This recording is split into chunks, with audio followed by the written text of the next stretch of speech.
தந்தை மகன் தூய ஆவியின் பெயராலே ஆமேன். மூவர் கடவுளுடைய அருளும் ஆசீரும் பாதுகாப்பும் வழிநடத்தலும் இந்த நாள் முழுவதும் உங்களோடு இருப்பதாக. இயேசுவின் அன்பு சொந்தங்களே, புனித வாரத்தில் 2வது நாள் செவ்வாய்க்கிழமையில் அடியெடுத்து வைக்க இறைவன் திருவுளம் கொண்டிருக்கின்றார். இறைவனை மகிமைப்படுத்துவோம். இறைவன் நமக்கு கொடுக்கின்ற சந்தர்ப்பங்களை பயன்படுத்தி இறை கலக்கத்தை போக்க முயற்சிப்போம். யோவான் நற்செய்தி அதிகாரம் 13 வார்த்தை 21 33, 36 38 முடிய. தம் சீடர்களுடன் பந்தி அமர்ந்திருந்த இயேசு உள்ளம் கலங்கியவராய், உங்கள் ஒருவன் என்னை காட்டிக் கொடுப்பான் என உறுதியாக உங்களுக்கு சொல்லுகிறேன் என்று திட்டவட்டமாய் கூறினார். யாரை பற்றி இப்படி கூறினார் என்று தெரியாமல் சீடர்கள் குழப்பமுற்று ஒருவரை நோக்கினர். இயேசுவின் சீடர்கள் ஒருவர் அவர் அருகில் அவர் மார்பு பக்கமாய் சாய்ந்திருந்தார். அவர் மேலே அன்பு கொண்டிருந்தார். சீமோன் பேதுரு அவருக்கு சைகை காட்டி, யாரை பற்றி கூறுகிறார் என கேள் என்றார். இயேசுவின் அருகில் அவர் மார்பு பக்கமாய் சாய்ந்திருந்த அவர், ஆண்டவரே, அவர் யார் என்று கேட்டார். அவர் மறுமொழி, யாருக்கு அப்பத்துண்டை தோய்த்து கொடுக்கின்றேனோ அவன் தான் என சொல்லி அப்பத்துண்டை தோய்த்து சீமோன் இஸ்காரியோத்தின் மகனாகி யூதாசுக்கு கொடுத்தார். அவன் அப்பத்துண்டை பெற்றதும் சாத்தான் அவனுக்குள் நுழைந்தான். இயேசு அவனிடம், நீ செய்ய இருப்பதை விரைவில் செய் என்றார். இயேசு ஏன் அவரிடம் எப்படி கூறினார் என்பதை பந்தில் அமர்ந்திருந்தோர் யாரும் புரிந்து கொள்ளவில்லை. பணப்பை யூதாசிடம் இருந்ததால் திருவிழாவுக்கு தேவையானதை வாங்கவோ ஏழைகளுக்கு ஏதாவது கொடுக்கவோ இயேசு அவனிடம் கூறியிருக்கலாம் என்று சிலர் நினைத்து கொண்டனர். யூதாஸ் அப்பத்துண்டை பெற்றுக் கொண்டவுடன் வெளியே போனான். அது இரவு நேரம். அவன் வெளியே போனபின் இயேசு, இப்போது மானிட மகன் மாட்சி பெற்றுள்ளார். அவர் வழியாக கடவுளும் மாட்சி பெற்றுள்ளார். கடவுள் அவர் வழியாக மாட்சி பெற்றாரானால் கடவுளும் தம் வழியாக அவரை மாட்சிப்படுத்துவார். அதையே உடனே செய்வார். பிள்ளைகளே, இன்னும் சிறிது காலமே உங்களோடு இருப்பேன். நீங்கள் என்னை தேடுவீர்கள், ஆனால் நான் போகும் இடத்திற்கு உங்களால் வர இயலாது. இதையே யூதர்களுக்கு சொன்னேன், இப்போது உங்களுக்கு சொல்லுகிறேன் என்றார். சீமோன் பேதுரு இயேசுவிடம், ஆண்டவரே, நீர் எங்கே போகிறீர் என்று கேட்டார். இயேசு மறுமொழியாக, நான் போகும் இடத்திற்கு என்னை பின்தொடர்ந்து வர இப்போது உன்னால் இயலாது, பின்னரே என்னை பின்தொடர்வாய் என்றார். பேதுரு அவரிடம், ஆண்டவரே, ஏன் இப்போது நான் உம்மை பின்தொடர இயலாது? உமக்காக உயிரையும் கொடுப்பேன் என்றார். இயேசு அவரை பார்த்து, எனக்காக உயிரையும் கொடுப்பாயோ?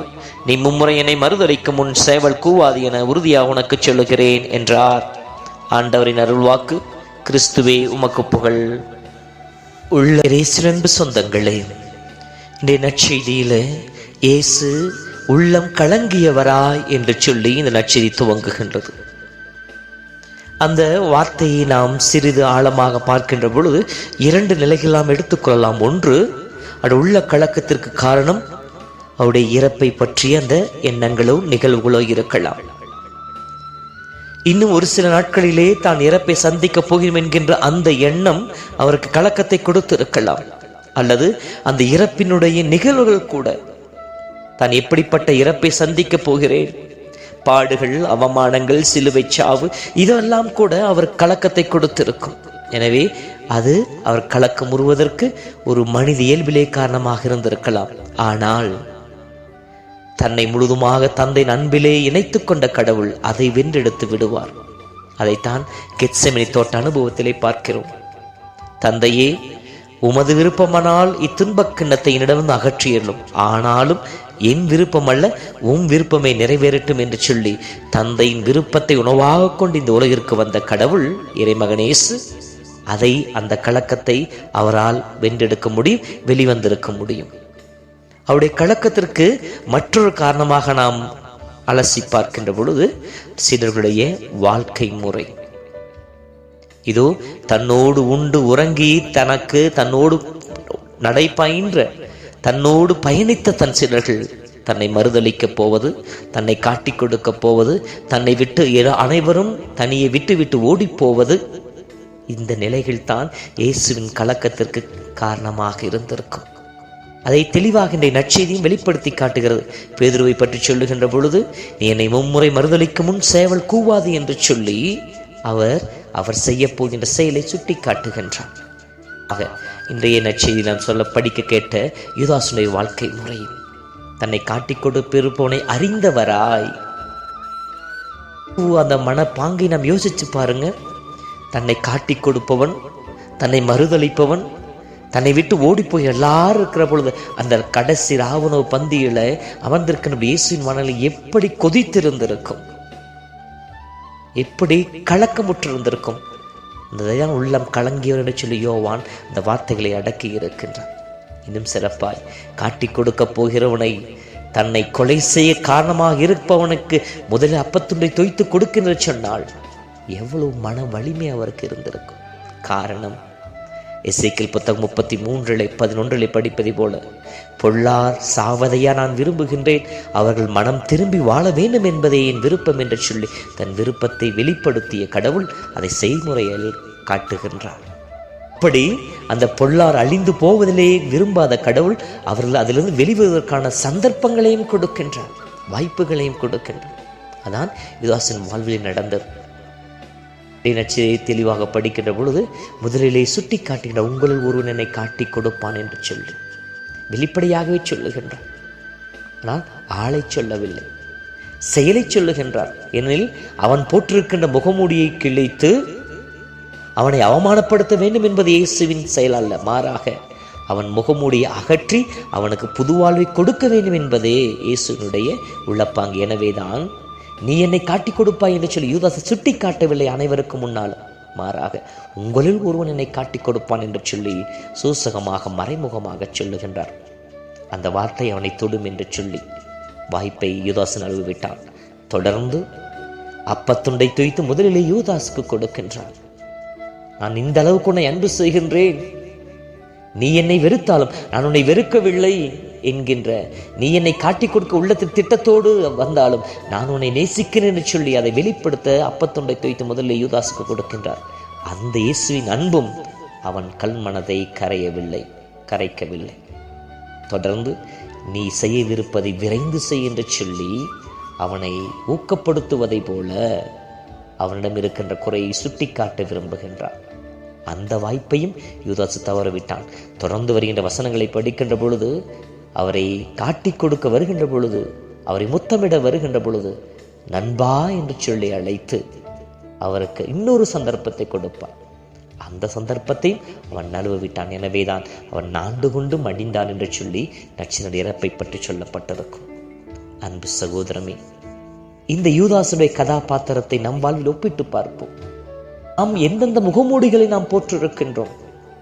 கடவுளின் ஆலயத்திற்கு வருகின்ற பொழுதும், தெய்வ பணியிலே பங்கெடுத்து இருக்கின்ற பொழுதும், அல்லது நம் வாழ்க்கையின் சூழ்நிலை இருக்கின்ற பொழுதும் நான் எந்தெந்த முகமூடிகளை போற்றிருக்கின்றேன். யூதாசு நினைத்திருப்பான், நான் நடித்துக் கொண்டிருப்பது யாருக்கும் தெரியாது என்று சொல்லி. நான் ஆண்டவரை காட்டிக் கொடுக்க போது, இயேசுவை காட்டிக் கொடுக்க போது யாருக்கும் தெரியாது என்று சொல்லி அவன் நினைத்திருக்கலாம். தன்னோடு இருக்கின்ற சக சீடர்களுக்கு தெரியாமல் இருந்திருக்கலாம். அவருடைய நடிப்பிலே அவர்கள் மயங்கி போய் இருந்திருக்கலாம். அவர்களை ஏமாற்றும் விதத்திலே தக்க விதமாக நடித்திருக்கலாம், நல் நடிகனைப் போல. ஆனால் உள்ளத்தை ஊடுருவி பார்க்கும் ஆண்டவருக்கு முன்னால் அவன் நடிக்க முடியவில்லை. எனவேதான் கடவுள் அவன் உள்ளத்தை அறிந்தவராய், அந்த உள்ளத்தின் எல்லா வாஞ்சைகளையும் எல்லாத்தையும் அறிந்தவராய் அவனுக்கு சந்தர்ப்பங்களை ஏற்படுத்தி கொடுக்கின்றார். கடவுள் யாரையும் கட்டாயப்படுத்துவதில்லை, மாறாக அவர்களுக்கு வாய்ப்பினை ஏற்படுத்தி கொடுக்கின்றார். அந்த வாய்ப்பினை தக்க முறையில் பயன்படுத்துகின்ற பொழுது அவன் மனம் மாறுகின்றான், புது வாழ்வை பெற்றுக் கொள்ளுகின்றான். சிறந்த உதாரணம் சொல்ல வேண்டுமெனில், பழைய ஏற்பாட்டிலே தாவீது பெர்சபாவோடு பாவம் செய்கின்றான், வெவ்வேறு சூழ்ச்சிகளை செய்து உரியாவை கொலை செய்கின்றான். ஆனால் கடவுள் சந்தர்ப்பத்தை கொடுக்கின்ற நாத்தான் வழியாக அந்த சந்தர்ப்பத்தை தக்க முறையில் பயன்படுத்தி அவன் மனம் வருந்தி மன்னிப்பை கேட்கின்றான். அவர் அந்த ஆசையை இழந்து விடாமல் அவனுடைய கோத்திரத்திலேயே இறைமகன் பிறக்கும் அளவிற்கு இறைவன் கொடுத்த வாக்குறுதியை நிறைவேற்றுகின்றான். அன்பு சகோதரமே, இது நாம் சிந்திப்போம். நாமும் கடவுள் கொடுக்கின்ற வாய்ப்புகளை தக்க முறையில் பயன்படுத்துகின்ற நாம் பலவீனமானவர்கள் தான், பாவத்தில் விழுபவர்கள் தான்.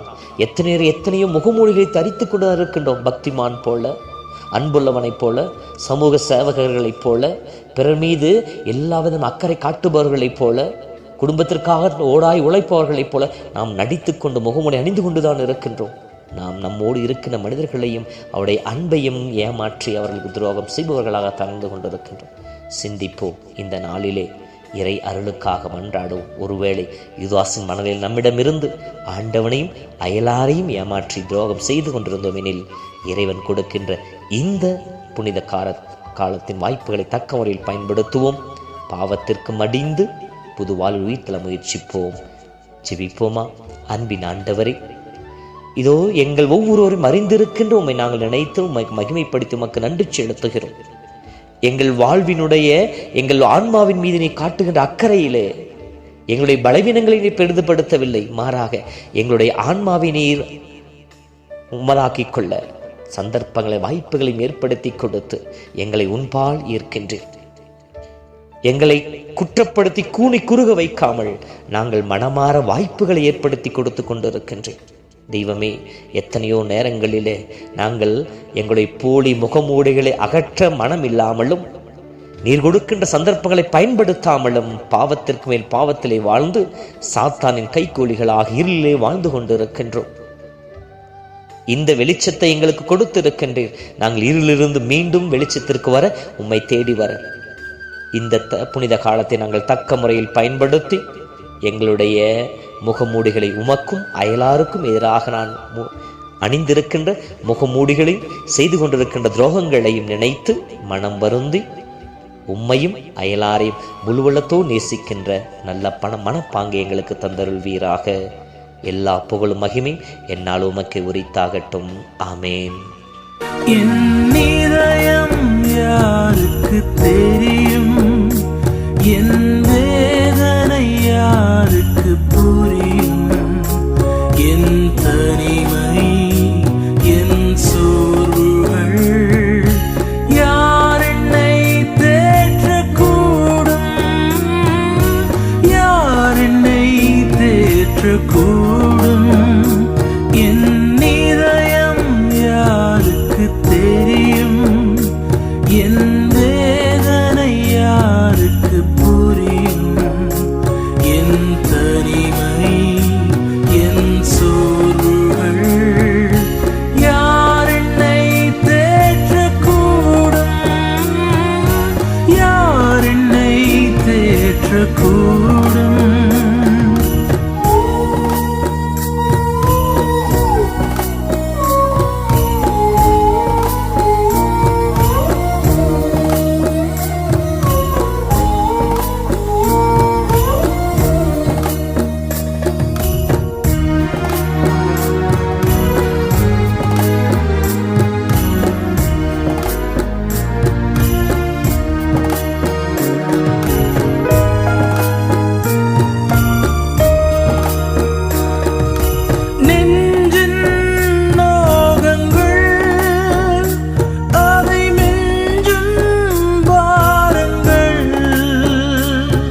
என் இதயம் யாருக்கு தெரியும்?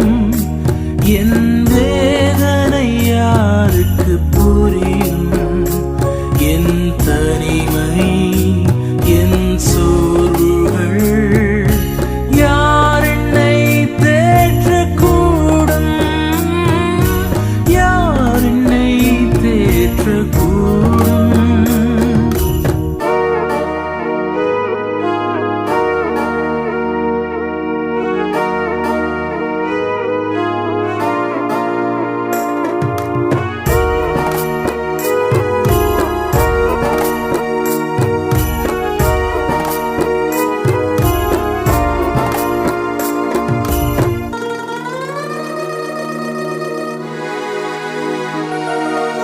மங்கி எரியும் விளக்கு பெரும் காற்றில் நிலைக்குமோ?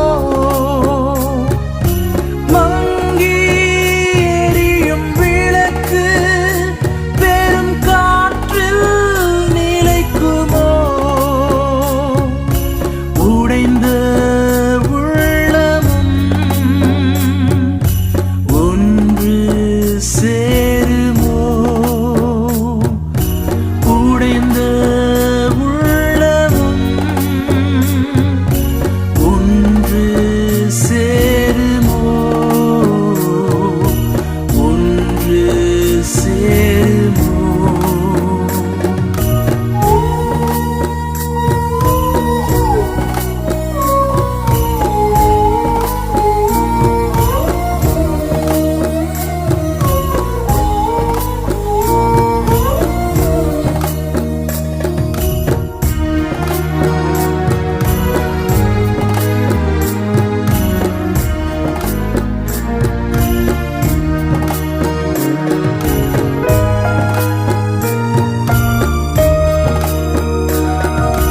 அங்கே தெரியும் வெளிச்சம் கலங்கரை தீபமோ?